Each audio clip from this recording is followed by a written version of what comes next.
అందరికీ నమస్కారం. Welcome to Sahar recipes. ఈరోజు మన రెసిపీ రొయ్యల కూర. ఈ కర్రీ పులావ్స్‌కి, బిర్యానీలకి, చపాతీలకి, అన్నానికి సైడ్ రెసిపీగా చాలా బాగుంటుంది. స్టవ్ మీద ఒక కడాయి పెట్టుకుని 3 టేబుల్ స్పూన్స్ ఆయిల్ వేసుకోవాలి. ఆయిల్ హీట్ అయిన తర్వాత 2 బిర్యానీ ఆకులు, 2 లవంగాలు, 1 యాలుక్కాయ వేసుకోవాలి. సన్నగా తరిగిన ఉల్లిపాయ ముక్కలు వేసుకుని బాగా మిక్స్ చేసుకుని మగ్గనివ్వాలి. ఉల్లిపాయ ముక్కలు మగ్గిన తర్వాత 2 స్పూన్స్ అల్లం వెల్లుల్లి పేస్ట్ వేసుకుని పచ్చి వాసన పోయేంత వరకు వేయించుకోవాలి. ఇప్పుడు శుభ్రంగా కడిగిన కేజీ రొయ్యల్ని వేసుకోవాలి. రొయ్యల్లో కొద్దిగా పసుపు, నిమ్మరసం వేసుకుని వాష్ చేసుకుంటే కర్రీ నీచు స్మెల్ రాకుండా ఉంటుంది. రొయ్యల్ని బాగా మిక్స్ చేసి హై ఫ్లేమ్లో పెట్టుకుని మూత పెట్టుకుని కుక్ చేసుకోవాలి.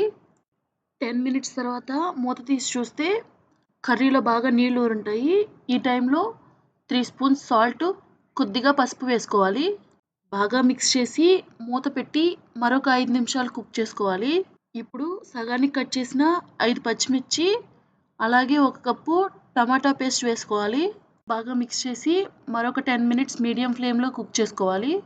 మీ టేస్ట్కి సరిపడా కారం, 1/2 స్పూన్ జీలకర్ర పొడి, 1 స్పూన్ ధనియాలు వేసుకోవాలి. మిక్స్ చేసి 2 మినిట్స్ కుక్ చేసుకోవాలి. అలాగే 3 టేబుల్ స్పూన్స్ పెరుగు వేయాలి. పెరుగు వేయడం వల్ల కర్రీకి మంచి ఫ్లేవర్ వస్తుంది. అలాగే గ్రేవీగా కూడా ఉంటుంది. పెరుగు మొత్తం బాగా మిక్స్ చేసేసుకుని ఒక నిమ్మకాయ సైజ్ అంత చింతపండుని నీటిలో నానబెట్టుకుని గుజ్జు వేసుకోవాలి. అలాగే సరిపడా వాటర్ కూడా పోసుకుని కర్రీని ఎగరబెట్టుకోవాలి. పులుసు ఎగురుతూ ఉండగా 2 రెమ్మల కరివేపాకు వేసుకోవాలి. కరివేపాకుని మిస్ చేయకండి. కరివేపాకు కర్రీకి మంచి ఫ్లేవర్ ఇస్తుంది.